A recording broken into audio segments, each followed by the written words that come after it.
Olá, você que me assiste para mais uma aula da Escola Bíblica Dominical, da classe Deus Conosco, da Primeira Igreja Batista do Brás. É uma satisfação, uma grande alegria para mim, como eu sempre digo, poder gravar mais uma aula da nossa Escola Bíblica, para que a gente aí avance nos estudos aí, acompanhando a leitura, o programa de leitura da Bíblia em um ano. A gente já está bem avançado, já estamos aí no livro de Isaías. Já estamos, na verdade, nesse estudo, nesse presente estudo, a gente vai concluir o estudo do livro de Isaías, acompanhando aí de uma forma bem aproximada aí o programa de leitura da Bíblia em um ano. E eu havia até falado que nós provavelmente faríamos aí o estudo de Isaías em 3 partes, mas na verdade, o que faremos para uma melhor otimização aí do calendário, dedicarmos aí dois estudos para o livro de Isaías. Então, encerraremos o estudo de Isaías nesta presente aula, e aí reservaremos aí 3 aulas para falar sobre Jeremias e Lamentações. Eu espero que a sua leitura esteja sendo bastante produtiva, que esteja sendo bastante edificante, assim como tem sido sempre a leitura da Bíblia, assim como é sempre a leitura da Bíblia. Por mais que a gente tenha lido várias vezes a Bíblia, sempre que a gente lê novamente, sempre que a gente passa faz uma leitura de uma passagem que eventualmente já tenhamos lido várias e várias vezes, sempre aquela leitura vai fazer algo diferente na nossa vida. Afinal de contas, nós temos uma vida muito dinâmica. A leitura que fazemos num determinado tempo é sempre diferente num outro tempo, num tempo seguinte, porque a nossa vida ela é dinâmica. E o Senhor ele fala de uma forma especial a cada momento, em cada momento em que a gente esteja vivenciando, cada experiência que a gente esteja passando.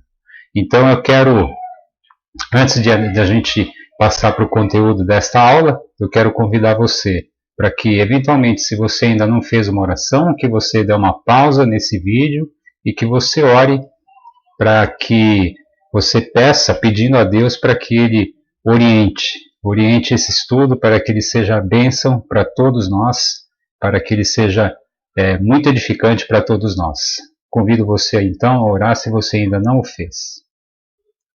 Muito bem, vamos lá para o conteúdo então da nossa aula, que apesar de ter um conteúdo aí que a gente preparou para esse momento, tem um conteúdo relativamente extenso, eu espero que a gente também não faça um estudo cansativo. Eu sei que algumas das nossas aulas elas têm se estendido um pouco, eu até me desculpo, peço desculpas por isso, mas eu espero não me alongar muito, ok? Vamos lá. Livro de Isaías, do profeta Isaías, Deus é santo e soberano. Eu vou passar rapidamente por essa parte introdutória. Eu convido você para que, eventualmente, se você não assistiu à aula anterior, que você possa, então, assistir aquela aula onde a gente falou um pouco mais devagar a respeito, um pouco mais assim de tempo, né, essa parte introdutória do livro de Isaías e dos livros proféticos em geral, ok? Deus é santo e soberano. A grande mensagem aí do profeta Isaías. A introdução dos livros proféticos, como a gente estava falando, a gente fez uma introdução um pouquinho mais cuidadosa e vagarosa na aula anterior. Eu vou passar um pouco mais rapidamente aqui. Isaías então faz parte lato sensu dos livros proféticos, sendo que os livros proféticos, trava-língua, a gente pode dividir em profetas maiores e profetas menores. A gente lembrando, os profetas maiores e menores não têm nem nada a ver com a importância deles, mas com a extensão das suas profecias. Os profetas maiores, então, Isaías, Jeremias, Lamentações, Ezequiel e Daniel. Os profetas menores, Oséias, Joel, Amós, Obadias, Jonas, Miqueias, Naum, Abacuque, Sofonias, Ageu, Zacarias e Malaquias. A gente até falou na aula anterior a respeito da divisão dos livros na Bíblia hebraica, em que profetas, a gente tem uma divisão lá de profetas anteriores, profetas posteriores, e que difere um pouquinho da nossa divisão, e eu me remeto à aula anterior. Se você eventualmente ainda não a assistiu, convido você para assisti-la também, certo? Que é um profeta, profeta, essa palavra profeta vem do grego, né? Que é composta aí pela preposição pro e o verbo femi, então é aquele que pronuncia algo diante de alguém ou diante de muitas pessoas, e no nosso caso aqui, em termos teológicos, é aquele que pronuncia a palavra de Deus perante os homens. E aí a diferença exatamente entre o profeta e o sacerdote é que o profeta, ele fala da parte de Deus para os homens, e o sacerdote, ele leva alguma coisa do homem até Deus. Então essa é a diferença também que a gente falou com um pouquinho mais de tempo na aula anterior, certo? Agora falando sobre o profeta Isaías, exatamente assim, especificamente sobre o profeta Isaías. Provavelmente ele era pertencente a uma família importante, uma família aristocrática. Ele não era, digamos assim, entre aspas, um plebeu, certo? Foi casado. As menções a respeito da sua esposa, elas são até assim em grande número na profecia. Inclusive a profecia se refere ao termo profetiza. Provavelmente o que se entende é que ela também profetizava, ou seja, ela era efetivamente uma profetisa, e ele foi pai, pelo menos, aí, de 2 filhos, certo? Inclusive os filhos receberam aí nomes bastante simbólicos aí, como a gente pode ver na profecia. É o mais evangélico profeta do Antigo Testamento, evangélico no sentido de que fez muita menção ao Messias. Então, nesse sentido, ele é o profeta mais evangélico do Antigo Testamento. E ele profetizou em Judá por aproximadamente 40 anos. Aí pelo ano aí 700 antes de Cristo. Essas datas elas são muito aproximadas.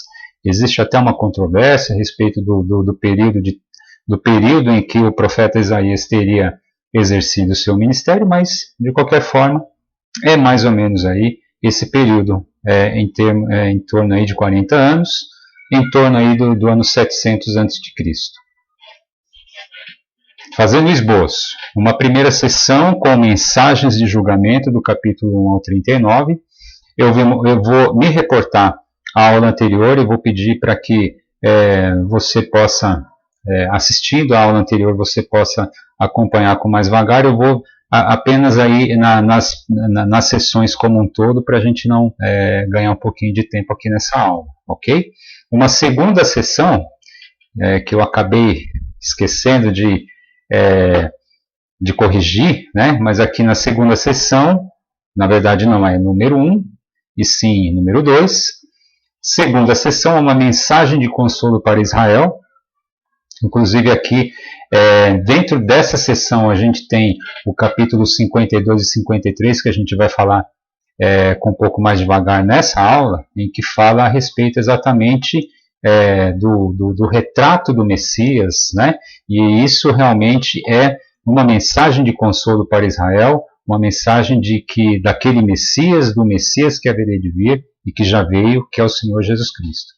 Aqui uma terceira sessão, uma mensagem de consolo para os repatriados, aqueles que retornaram ali do cativeiro na Babilônia, certo? Então, do capítulo 56 até o 66.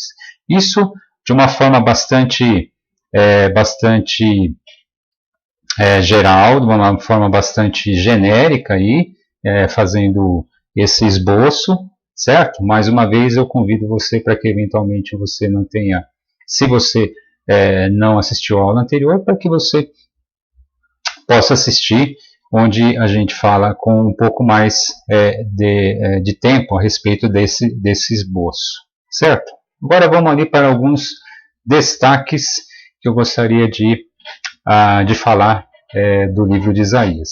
Os destaques são inúmeros, obviamente, a gente não tem tempo de falar sobre tantos destaques que um livro com 66 capítulos, né, uma profecia com 66 capítulos,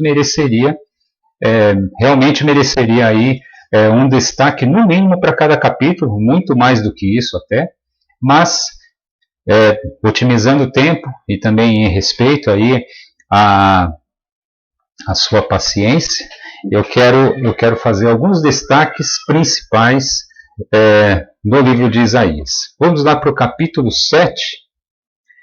Capítulo 7, versículos 10 a 16, onde Isaías vai falar exatamente sobre o Emanuel. Emanuel, que quer dizer Deus conosco.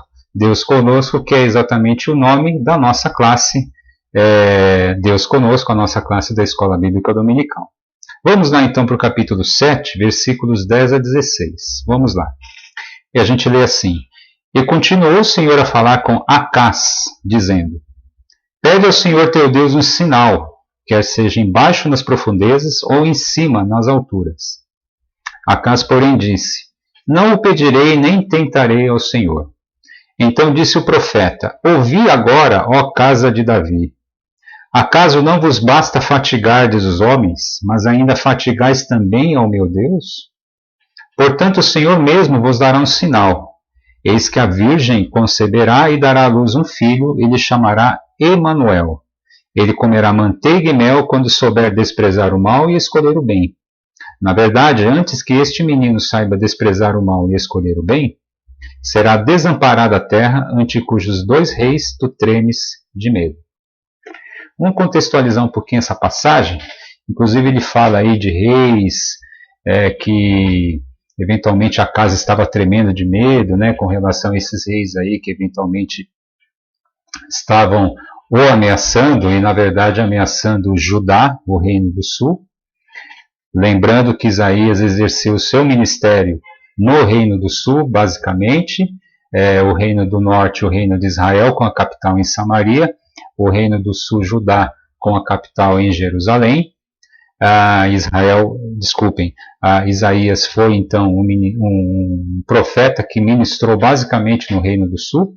E aqui vamos contextualizar um pouquinho a respeito de tudo que está acontecendo, de tudo que está aí escrito no capítulo 7. Acaz foi um rei de Israel, um rei de Judá, e portanto da casa de Davi, né? Ele era descendente de Davi. E Acaz, se você der uma olhada ali no capítulo 16 de 2 Reis, você vai ver que Acaz ele teve a desaprovação da parte de Deus, e inclusive ele fez coisas terríveis. Ele foi um rei idólatra, infelizmente, e foi um rei que fez coisas horríveis. Ele não apenas foi idólatra, mas como também queimou os seus filhos, né? Não me lembro agora, eu estou colocando no plural, talvez esteja sendo até injusto com Acaz, mas no mínimo um filho ele queimou em sacrifício a Moloque.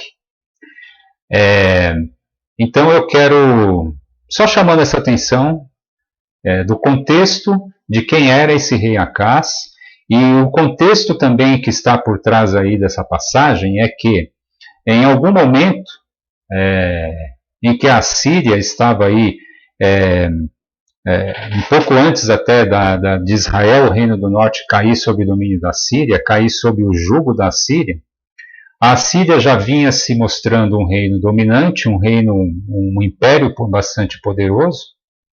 E aí o que aconteceu é que a Síria, não a Assíria, mas a Síria, ok?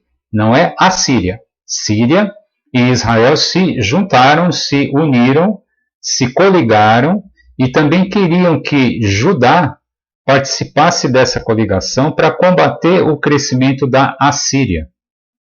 E Judá, ele não quis fazer isso. O rei Acaz, ele não quis se juntar à Síria e a Israel contra a Assíria. E aí, por conta disso, a Síria, desculpem, é difícil a gente falar para ser claro a diferença. Então, os dois reinos, Israel e Síria, se voltaram contra Judá, porque Judá não quis se juntar a eles contra a Assíria. Tudo bem? E aí o que aconteceu? Eles começaram a fazer ameaças a Judá, o rei da Síria e o rei de Israel. E nesse contexto, Acaz ficou tremendo de medo. Acaz falou, poxa, e agora? Né? E agora, quem irá me defender? Né? Nesse caso, inclusive, Acaz até foi lá e se juntou ao rei assírio para combater exatamente esses dois reis que estavam o ameaçando de uma forma mais imediata. Né? Pagou tributo, ele pegou inclusive utensílios da casa do Senhor e entregou lá para o rei da Assíria, certo? Então ele cometeu um sem número aí de maldades e de idolatria. Depois ele fez muitas outras coisas aí que você vai poder ver aí no segundo livro de Reis, no capítulo 16. Mas aí o que acontece? O Senhor havia dito para ele, aliás, o Senhor por meio de Israel falou para Acaz, por meio de Isaías, desculpe, falou a Acaz para ele não temer. Olha, não fica com medo desses caras aí, porque eu vou livrar você. E veja que aqui, exatamente aí está o contexto, né, desse capítulo 7 de Isaías, em que o Senhor ele chega por intermédio aí do profeta Isaías, chega para Acaz e diz assim, olha, só para você ter certeza, pode pedir um sinal, não é necessariamente um milagre, ok? Mas pede um sinal aí que eu vou mostrar para você de que maneira eu vou livrar, como é verdadeiro que eu vou livrar você desses dois reis aí, o rei de Israel e o rei da Síria. Não é a Síria, o rei sírio, certo? Vamos lá. E aí, Acaz, ele até fingindo, né? Na verdade, assim, fazendo até o papel de bonzinho e de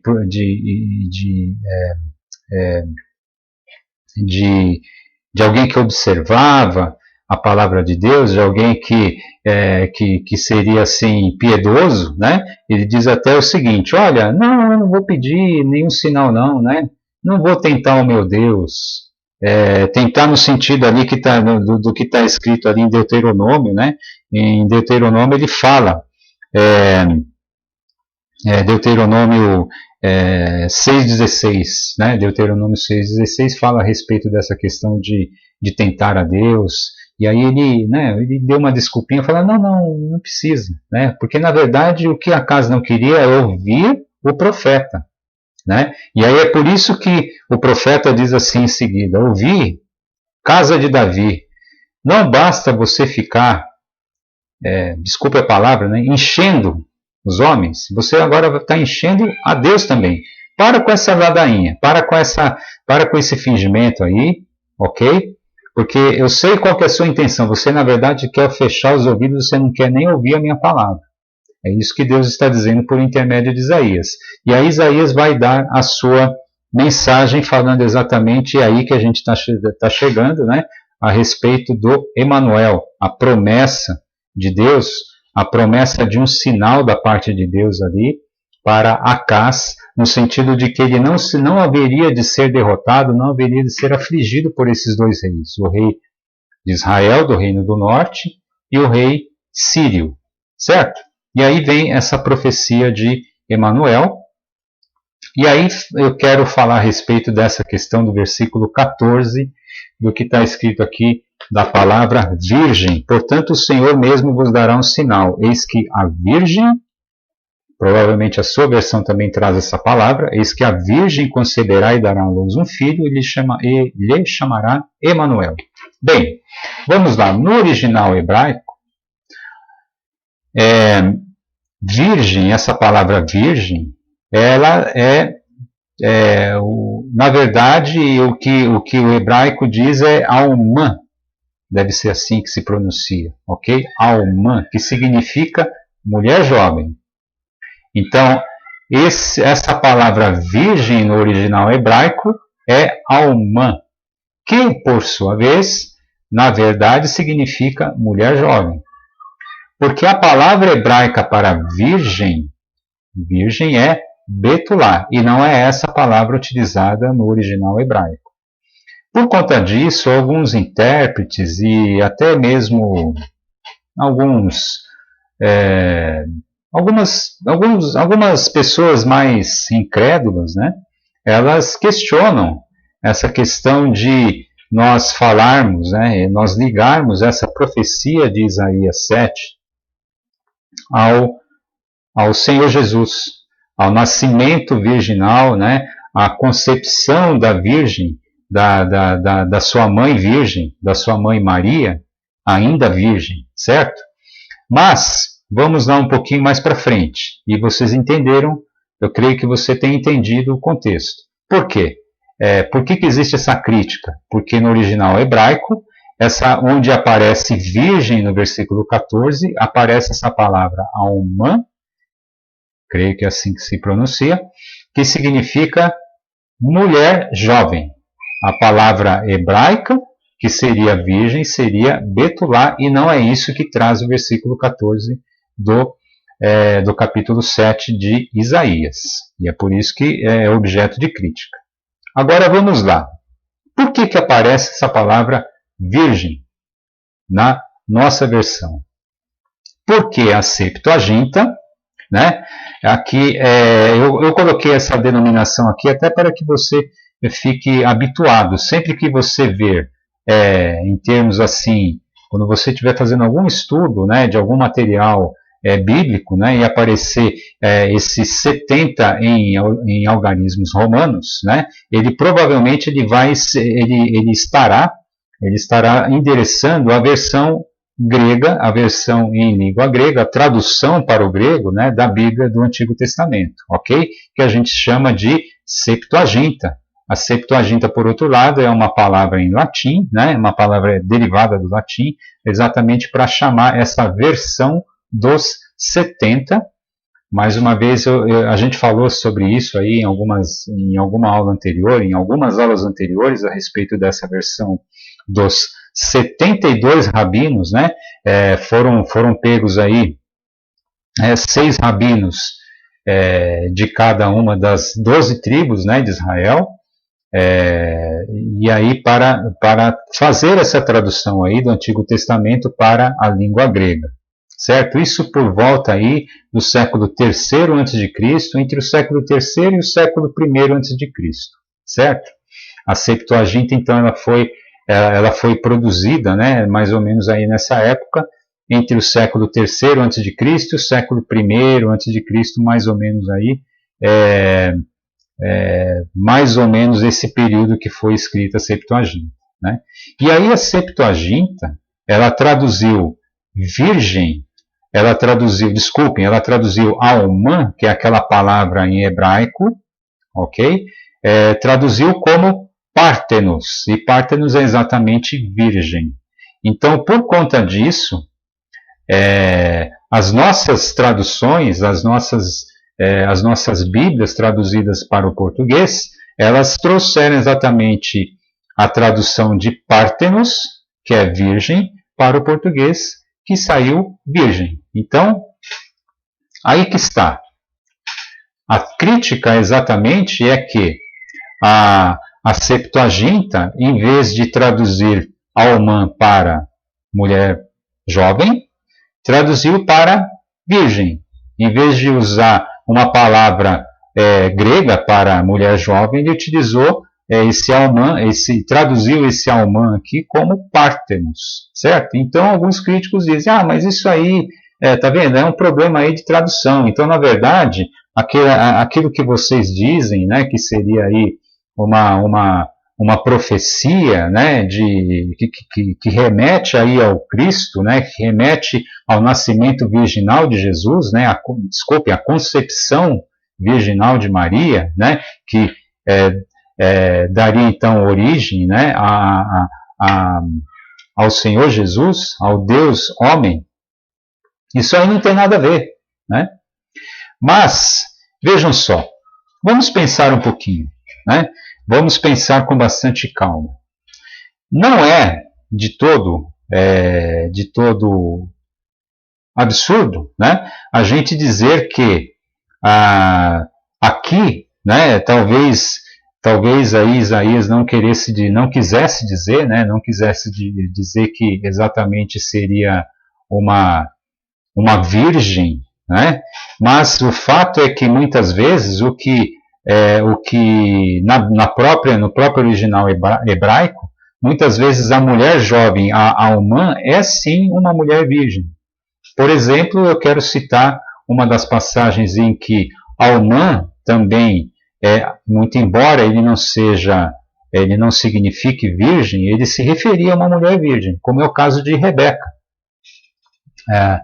É o caso daquela que viria a ser esposa de Isaac, né?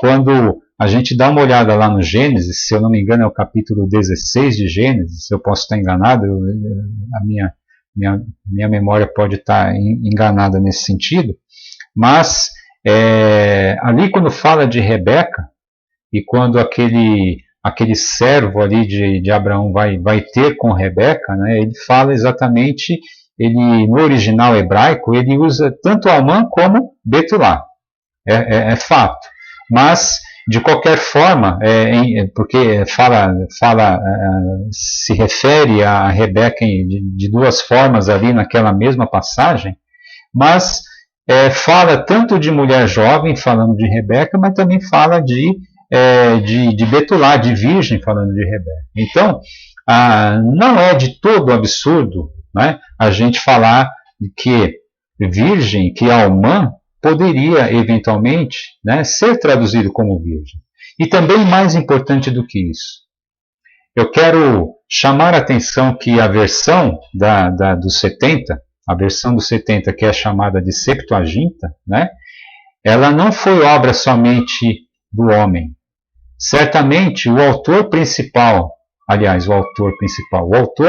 primeiro, aquele verdadeiro autor da Bíblia, do Antigo Testamento, estava lá agindo entre os 72 rabinos ali que fizeram a tradução para o grego. E certamente essa profecia de Isaías, que talvez originalmente ela não tivesse tanta conotação messiânica, ela passou a ter essa conotação messiânica. E até como uma bênção do Senhor ali, até como uma ação do próprio Espírito de Deus ali, para fazer com que essa passagem de Isaías ela ganhasse tanto significado messiânico e como ganhou. Porque a gente não sabe muito bem a quem essa virgem, a quem Isaías efetivamente se referiu. Poderia ser a própria esposa de Acás, que depois veio a engravidar, né? E aqui a gente não está falando de uma virgem que concebeu como Maria, não é essa a ideia dessa passagem de Isaías, dessa passagem em termos assim, de profecia direta. Isaías não estava dizendo que uma virgem iria conceber de forma miraculosa como foi Maria, não é isso. O que Isaías estava querendo dizer é que haveria um sinal da parte de Deus que essa mulher jovem ou virgem, né, se era uma mulher jovem e virgem, haveria de conceber, mas não de uma forma miraculosa como foi da parte de Maria, mas após ter relações com o seu marido, e alguns intérpretes até entendem que tenha sido o próprio Acás, e que haveria de nascer um filho.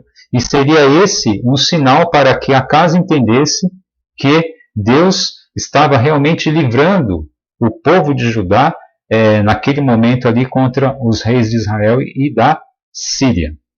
Tudo bem? Então, o que precisa ficar muito claro é que a Septuaginta, traduzindo a palavra Almã como Pártenos, ou seja, traduzindo Almã como virgem, ela não comete nenhum tipo de absurdo e nem de heresia, né? Até mesmo porque o Espírito de Deus é o que podemos ter ter muita convicção que o Espírito de Deus estava ali entre os 70, os 72, aliás, que estava ali na produção dessa tradução para o grego, e que essa passagem, então, aprove a Deus que ela realmente ela ganhasse esses contornos messiânicos, né, como de fato ganhou, certo? Assim, a gente tem que entender que a profecia realmente ela tem uma aplicação para aquele momento, para aqueles destinatários daquele momento, mas também ela se estende para ouvintes e destinatários de outros tempos também futuros.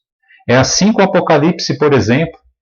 A gente vai estudar Apocalipse aí no final do ano, e Apocalipse ele tinha sim uma aplicação imediata para aqueles destinatários ali, para aqueles destinatários das 7 igrejas. João falou para aquelas 7 igrejas, para aqueles cristãos do primeiro século ali, mas e tinha aplicação para aquele momento, e tem aplicação até hoje. Todas as profecias são assim. As profecias elas têm um ingrediente de aplicação imediata, ou seja, o destinatário daquele momento ele entende a profecia, mas também a profecia ela se estende em seu significado ao longo do tempo. E é assim que a gente entende, que a gente pode entender essa profecia do capítulo 7 do livro de Isaías. Muito bem, vamos lá para frente. Isaías 14, um outro ponto de destaque, um ponto também polêmico, né? Isaías 14, de 12 a 15, que fala a respeito da queda do rei da Babilônia.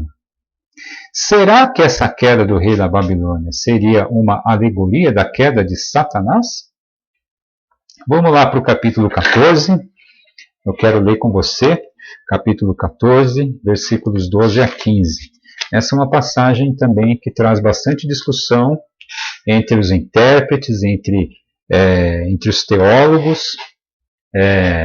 Enfim, vamos lá. Capítulo 14, versículos 12 a 15. Assim diz a versão que eu tenho aqui comigo. Como caíste do céu, ó estrela da manhã, filho da alva, como foste lançado por terra, tu que debilitavas as nações. Tu dizias no teu coração, eu subirei ao céu, acima das estrelas de Deus, exaltarei o meu trono, e no monte da congregação me assentarei, nas extremidades do norte. Subirei acima das mais altas nuvens, e serei semelhante ao Altíssimo. Contudo, serás precipitado para o reino dos mortos, no mais profundo do abismo. Muito bem. Eu quero ler somente esses versículos, né? São 4 versículos que a gente deu para esse momento. Alguns, então, teólogos, eles enxergam essa passagem, não apenas essa passagem de Isaías 14, mas também a passagem de Ezequiel 28.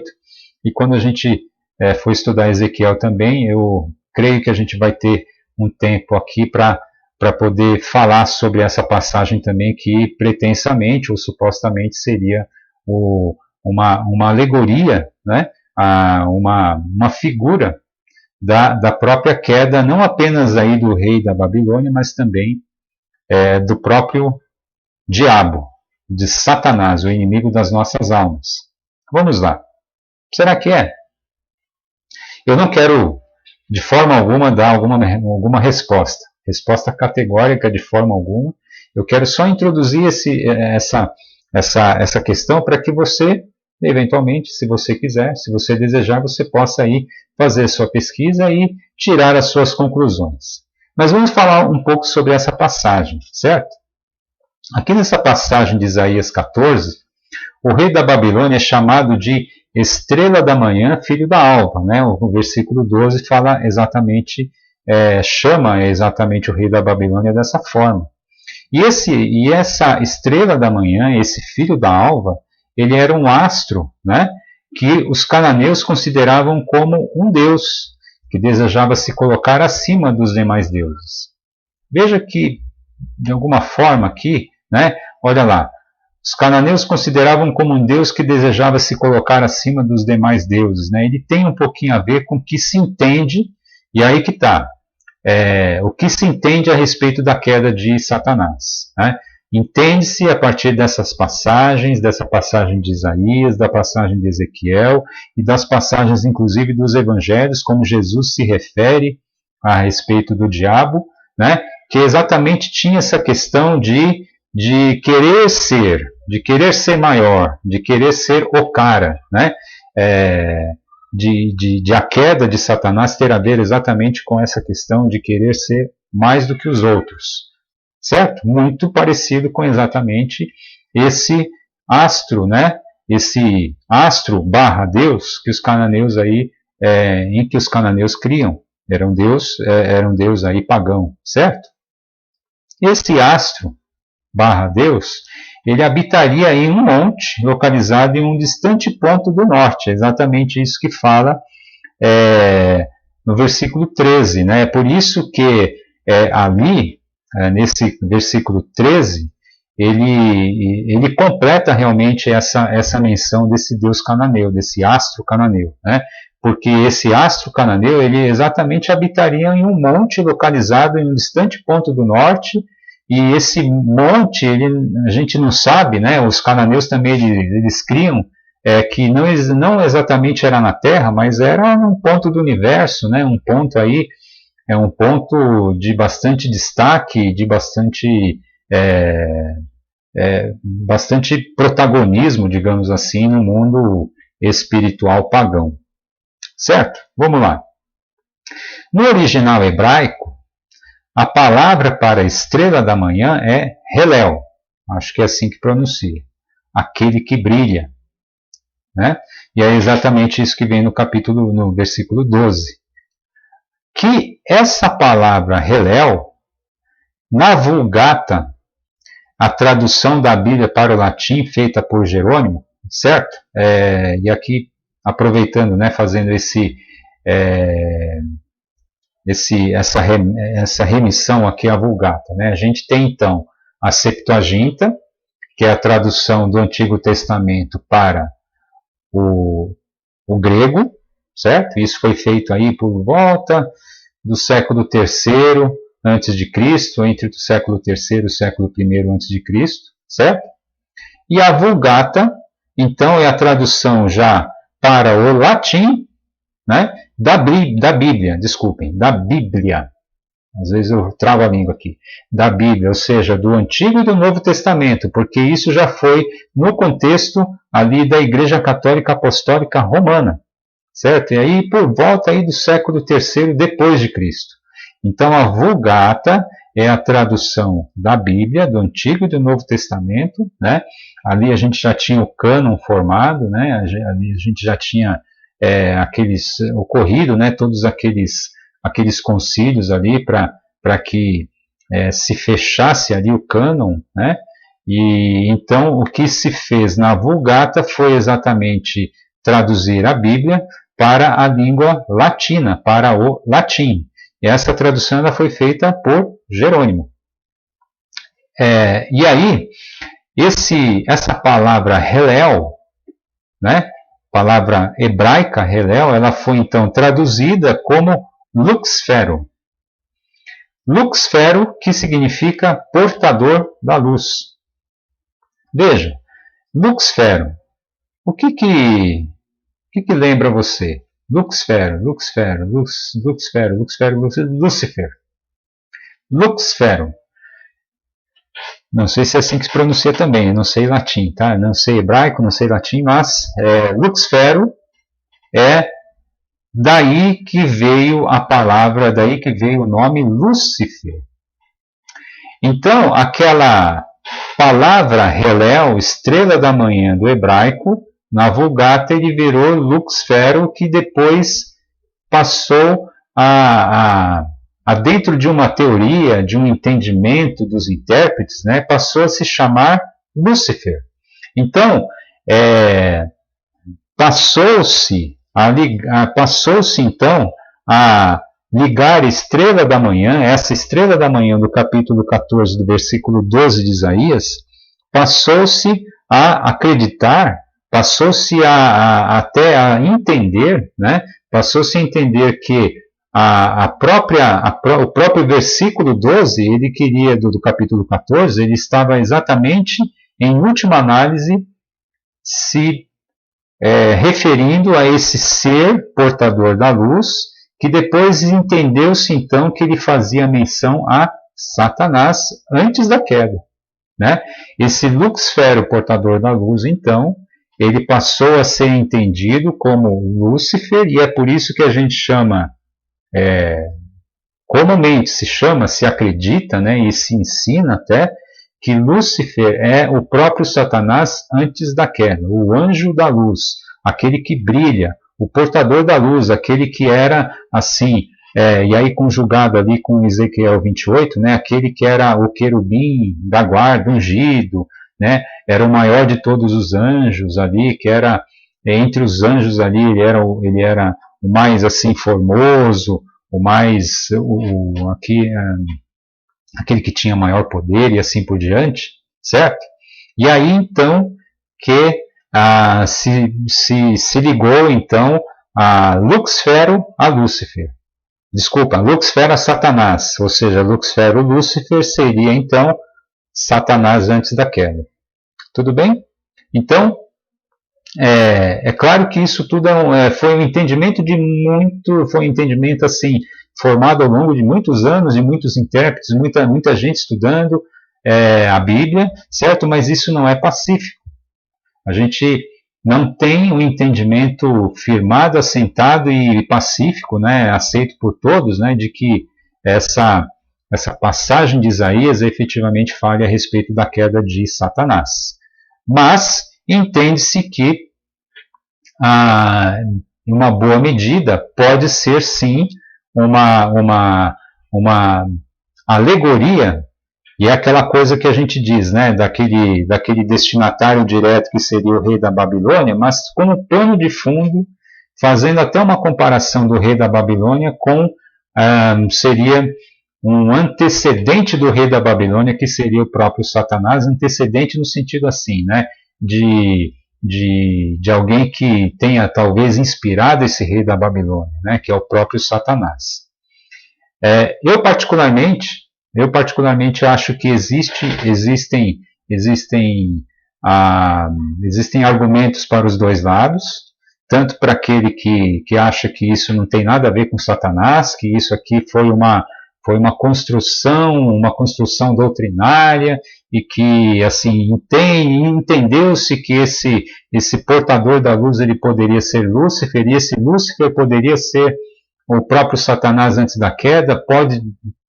Eles dizem que não tem nada a ver uma coisa com a outra, mas também eu vejo argumentos sim para se ligar uma coisa com a outra, certo? Não existe assim uma resposta absolutamente uma resposta cabal para isso, né? A gente não pode dizer que sim nem que não, mas eu creio que um estudo mais aprofundado, que infelizmente a gente não é o tempo para isso aqui, né, nessa aula, a gente poderia encontrar argumentos que pudessem dar fundamento também a essa tese.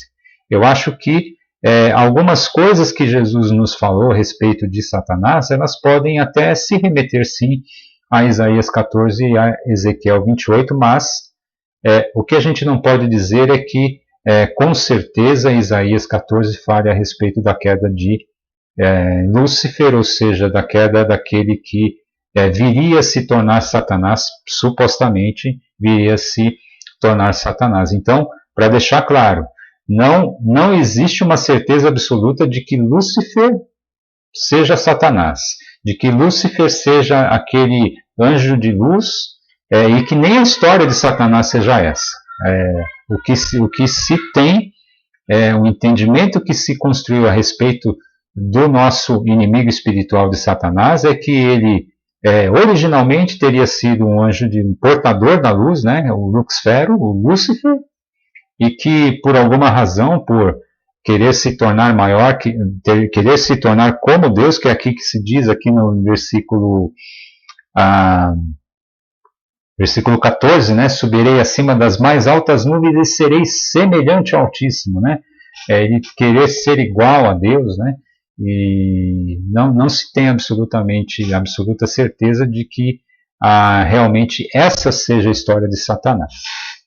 Creio que exista sentido nisso, mas a gente não pode falar com toda certeza. Ok? Vamos para frente.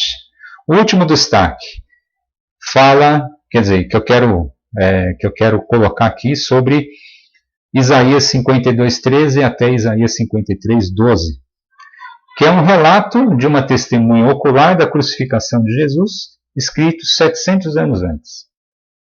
Vamos lá para o capítulo 52 de Isaías. Quando essa aula estiver sendo postada, provavelmente você ainda não terá lido essa passagem, mas proximamente a essa aula você a lerá.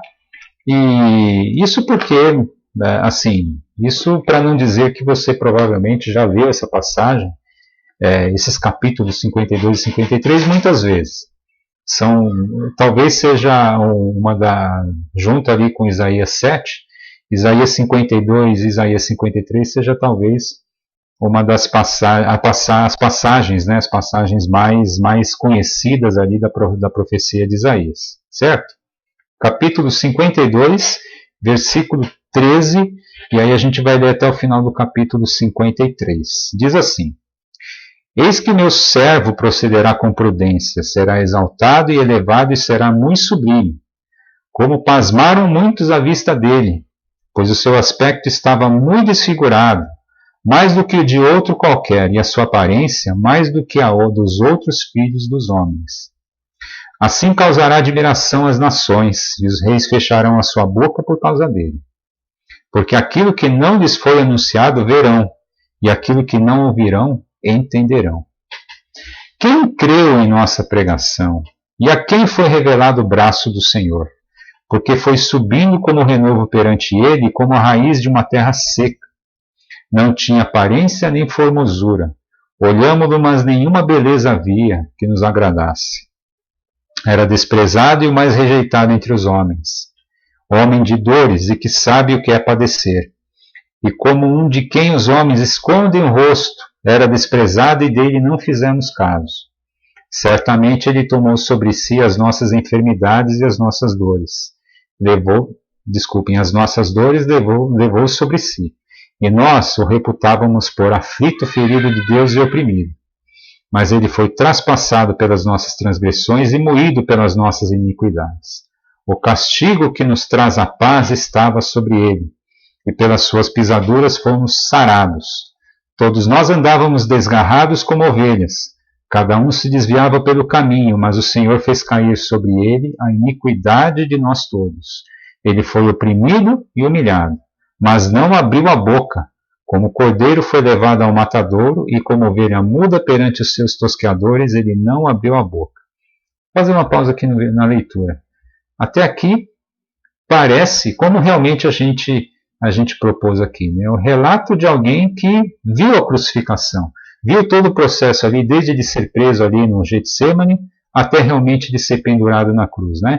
Olha só como os detalhes, eles são ricos. Riquíssimos, detalhes riquíssimos a respeito ali do sofrimento de Jesus, do sofrimento na cruz, né? O sofrimento que o Senhor Jesus ele sofreu, né? Ele não abriu a boca, né? Foi levado ao matadouro. Pilatos perguntou várias vezes para ele, né? Quem é você, né? Você não sabia que eu tenho poder de vida e morte sobre você? Eu posso livrar você, né? Por que você não fala nada? Né? Por que você não fala nada? E Jesus ficou ali, quieto. Aliás, ele falou, né? O meu reino não pertence a esse mundo, né? Ele falou algumas coisas ali que Pilatos até falava. Poxa, mas o que é isso? O que você está falando, né? O que é esse negócio de verdade que você está falando? Fala aí, o que é a verdade, né?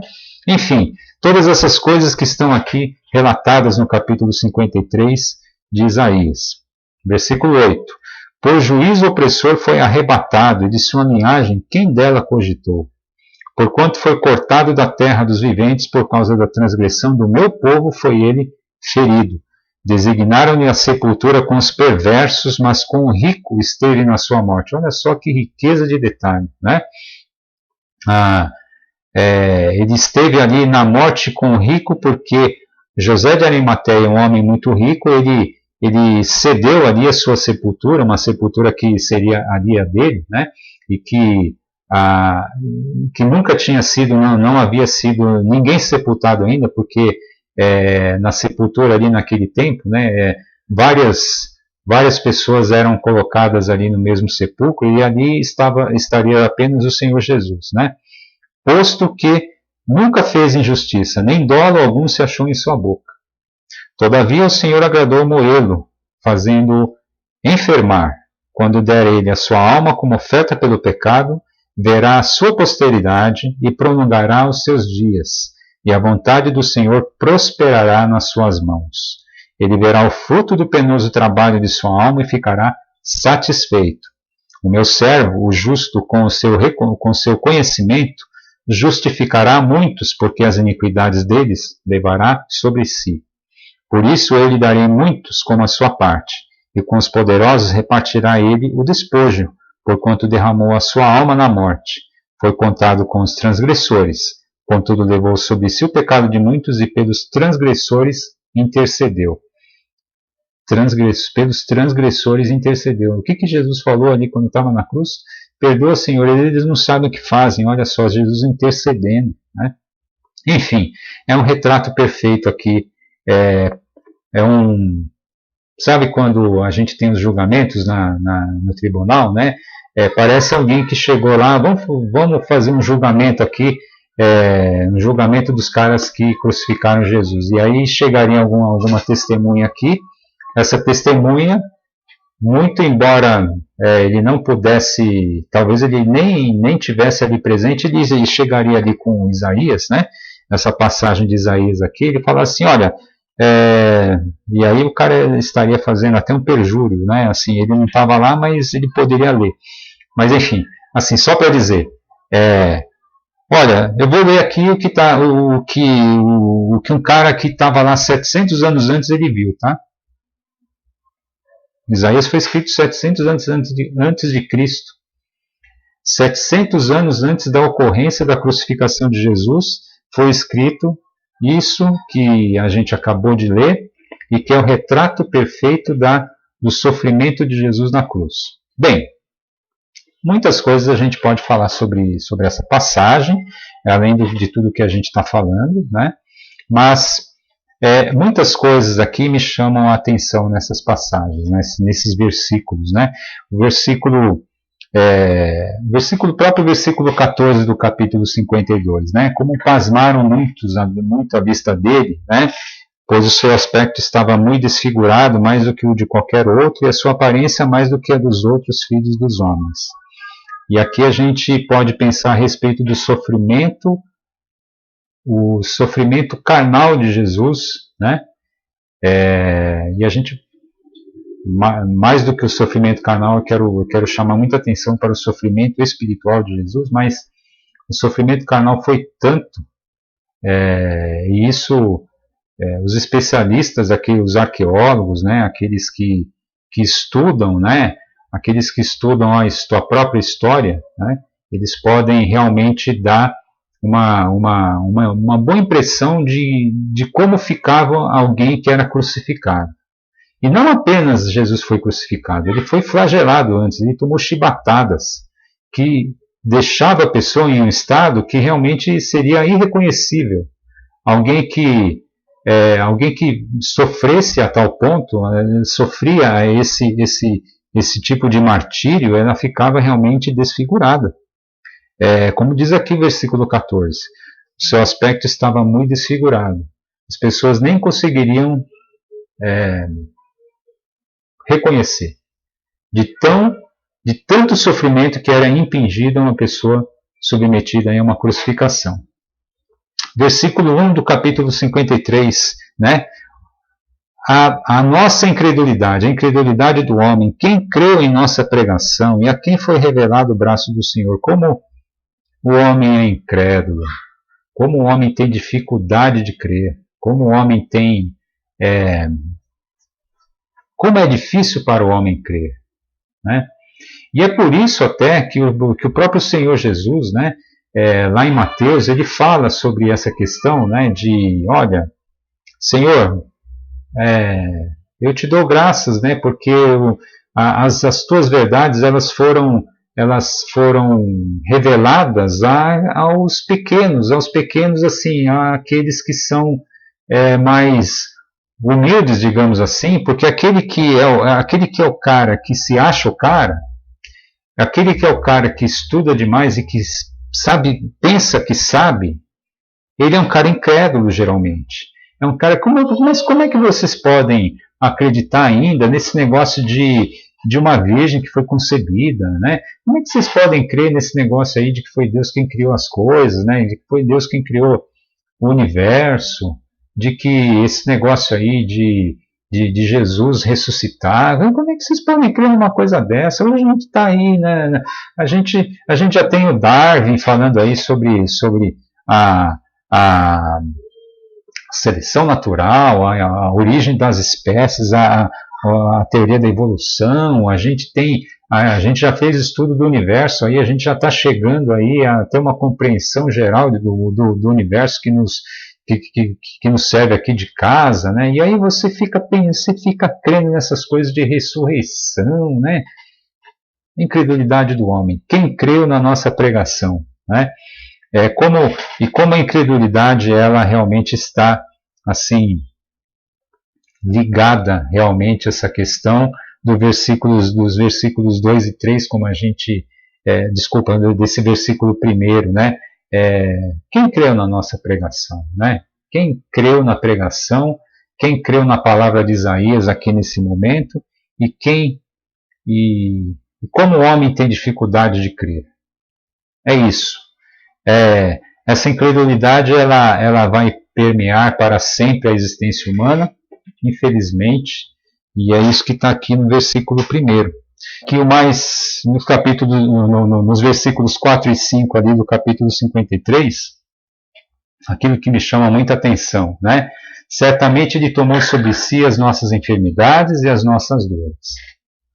Levou sobre si. Certamente ele tomou, vou ler novamente, certamente ele tomou sobre si as nossas enfermidades e as nossas dores, levou sobre si. E nós o reputávamos por aflito, ferido de Deus e oprimido. Mas ele foi transpassado pelas nossas transgressões e moído pelas nossas iniquidades.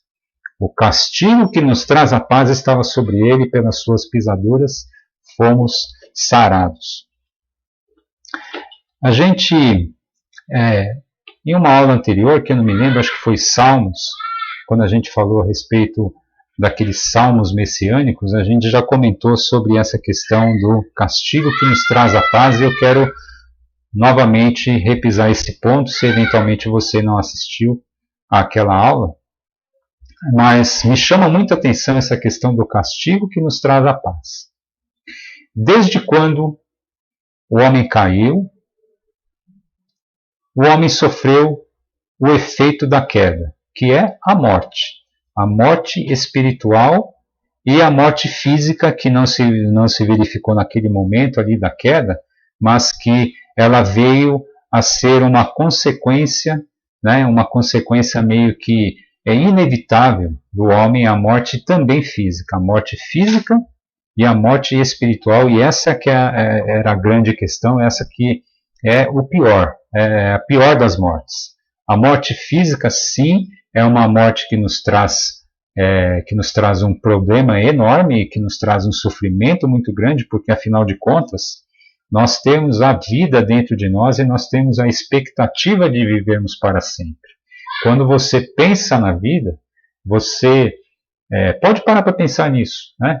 É claro que existem aí aquelas situações extremas de depressão em que a pessoa eventualmente quer tirar a sua própria vida, quer dar um fim, um cabo à sua própria vida, mas em condições normais, você não pensa, não quer morrer. Obviamente, você não nasceu, eu e você, nós não nascemos para morrer. E nós temos essa expectativa de vida, de viver.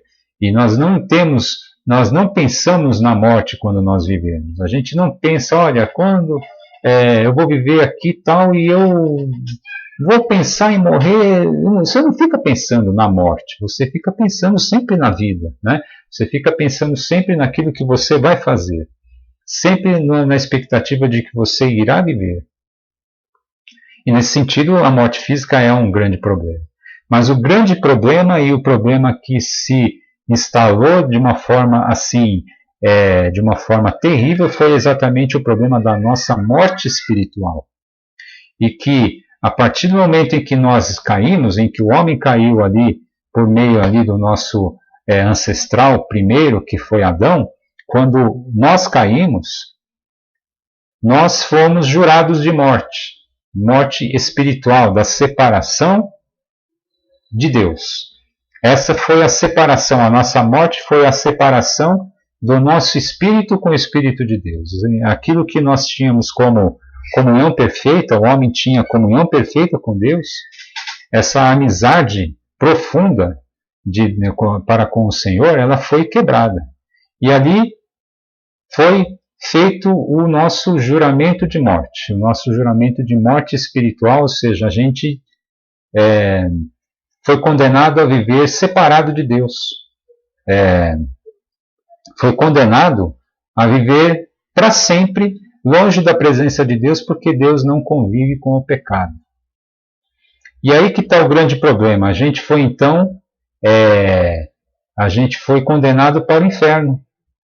A gente foi condenado a viver no inferno, porque viver longe da presença de Deus é viver no inferno. É isso que a gente falou naquela aula e que eu quero trazer novamente aqui a reflexão. Não é que inferno, a gente não precisa pensar no inferno como lugar para onde vai o morto, né? Aquelas pessoas que morrem e que eventualmente não tenham sido objeto do perdão de Deus do seu pecado. Não estou falando de lugar, eu estou falando de uma condição. O inferno é a condição de quem vive separado de Deus. Porque Deus ele não pode conviver com pecado. Então, nesse sentido, um pecado que você e eu tenhamos, a gente já está no inferno. Porque Deus ele vai falar assim, olha, sinto muito, você tem um pecado aqui, cara, não dá, tá? Você vai ficar para lá e eu vou ficar aqui, ou seja, você vai ficar para lá significa você vai ficar longe da minha presença e você vai ficar longe longe de qualquer tipo de manifestação de bondade, porque manifestação de bondade é somente comigo. E aí, por conta disso, você vai ficar longe de mim, quer dizer, por conta do seu pecado você vai ficar longe de mim, então por isso você vai ficar no inferno, e o inferno significa ausência total de bondade de tudo aquilo que Deus é. Tudo aquilo que Deus é bondade, é tudo que a gente sabe que ele é, né? Ou seja, o inferno é viver na mais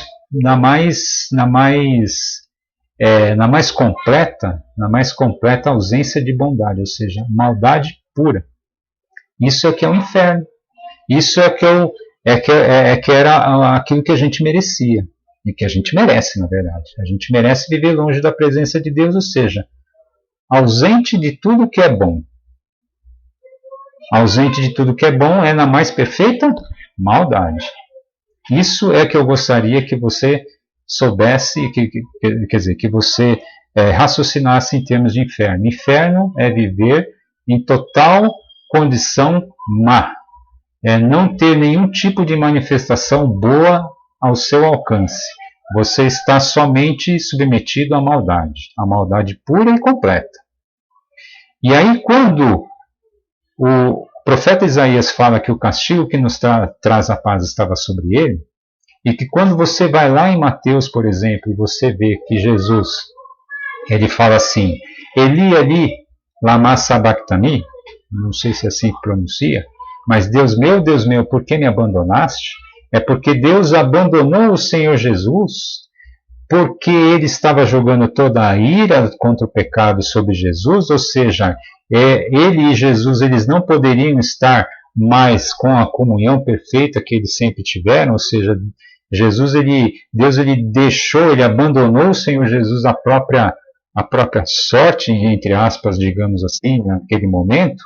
Ou seja, Jesus então ele viveu exatamente isso que a gente merecia. Ele viveu o inferno. Ele viveu a ausência de Deus, porque Deus ali não poderia se misturar com o pecado. Então, o castigo que nos traz a paz estava sobre ele, é exatamente esse viver o inferno, mesmo que tenha sido ali por alguns não sei quanto tempo, mas Jesus ele viveu o inferno por conta de você e de mim, e por conta de toda a humanidade. Ele viveu o inferno, ele viveu a ausência de Deus. Viver a ausência de Deus, naquele momento para Jesus, era exatamente viver o inferno. Jesus esteve sozinho lá. O Jesus, homem sacrificado ali, o servo do Senhor ali do capítulo 52 e 53 de Isaías, ele esteve sozinho ali, suportando todo o peso do pecado nas costas, por você e por mim.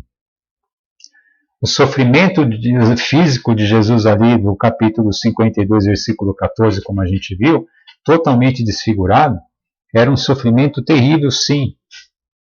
Terrível. Eu acredito que poucos homens teriam condições ali de sofrer da maneira que Jesus sofreu e sem praguejar e sem mandar todo mundo para o inferno, todo mundo que estava ali, aqueles soldados ali, praguejar para os soldados como aqueles ladrões faziam, mas enfim, Jesus ele não abriu a sua boca, né? Quem é que pode fazer isso? Ninguém pode fazer isso, né? Eu estou falando de poucos, mas ninguém poderia fazer isso, ninguém poderia passar em termos físicos por aquilo que Jesus passou, da maneira e se comportando da maneira que Jesus passou. Mas eu não tenho muito medo de errar em dizer o seguinte, que a principal dor de Jesus ele não foi a dor física, mas foi essa dor que está escrito aqui no versículo 5, que foi o castigo que nos traz a paz estava sobre ele, porque o castigo que nos traz a paz era viver no inferno e que ele viveu, separado da presença de Deus e separado naquele momento ali em que Deus ali, ele joga toda a sua ira como se fosse assim, olha, eu vou castigar a humanidade com o inferno e ele pega esse castigo e ele joga sobre Jesus. E Jesus ali, ele viveu aquele castigo. Creio que esse tenha sido efetivamente o maior sofrimento do Senhor Jesus e aquele sofrimento que efetivamente, né, nos faz pensar realmente, nos faz realmente dar tanto valor e que deve realmente nos motivar a dar tanto valor àquilo que o Senhor Jesus fez por nós. Ele sofreu o castigo que nos traz a paz, ele sofreu o inferno por conta de nós. Ele sofreu a condição de estar no inferno por conta de você e de mim. O amor de Deus, o amor de Jesus por nós, quando ainda estávamos ali como soldados ali, né, praguejando, falando assim, olha, e como aqueles judeus também dizendo assim, olha, mas você não falou que você é Deus, né, que é o Filho de Deus, então desce daí da cruz, né, o que você está fazendo aí?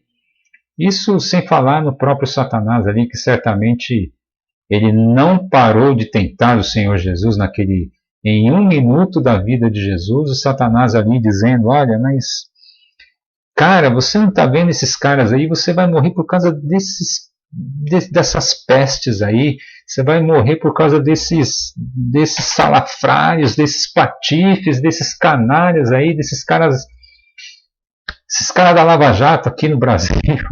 Enfim, você pode imaginar o sem número de situações e de tentações e de coisas que Jesus teve que suportar por mim e por você, né? Sendo que Jesus sabia que ele iria viver esse inferno que a gente está falando, e ele poderia sim ter cedido a toda essa tentação e falado assim, quer saber, eu vou mandar um raio em cima de vocês aqui, um anjo vai vir me tirar dessa cruz, ele vai restaurar o meu corpo aqui, e vocês vão ver quem que é Deus aqui. Jesus não fez isso. Ele ficou calado, né? Como ovelha muda perante os seus tosqueadores. Ele não abriu a boca. E é isso. Tantas coisas que a gente tem para pensar, por exemplo, né? Como ali na parte final, ali nos versículos 10 a 12, né, quando Deus ele fica realmente satisfeito com a obra de Jesus, né, naquilo que Adão falhou, Jesus ele foi bem sucedido, na obediência de Adão, né, de Adão querer tomar ali, tomar a sua própria decisão na sua vida, né, Jesus ele foi em todo momento, ele não falhou nisso, ele foi aprovado em tudo que ele fez, em todas as suas atitudes, e ele fez exatamente a vontade do Pai, que é exatamente ali que está no versículos 7 a 10, e a gente tem no versículo 6, por exemplo, né, todos nós andávamos desgarrados, né, a gente está aí, desde Adão a gente está aí, andando desgarrado, como ovelhas, como está aqui, né, como ovelhas que se desviam do caminho, a gente fica aí a todo momento se desviando do caminho, e foi o que Adão fez, ele resolveu tomar o seu próprio caminho, e a gente também resolve tomar o nosso próprio caminho tantas vezes, e Jesus ele foi lá e falou assim, não, eu vou juntar essas ovelhas e vou fazer a vontade do meu Pai. Que o Senhor nos abençoe aí nesses estudos, que a gente mire o nosso rosto para o Senhor Jesus, autor e consumador da nossa fé. E aí eu quero então lançar esse desafio para que a gente aí continue assim firme na nossa caminhada. Que o Senhor nos abençoe, um grande abraço, até a próxima aula.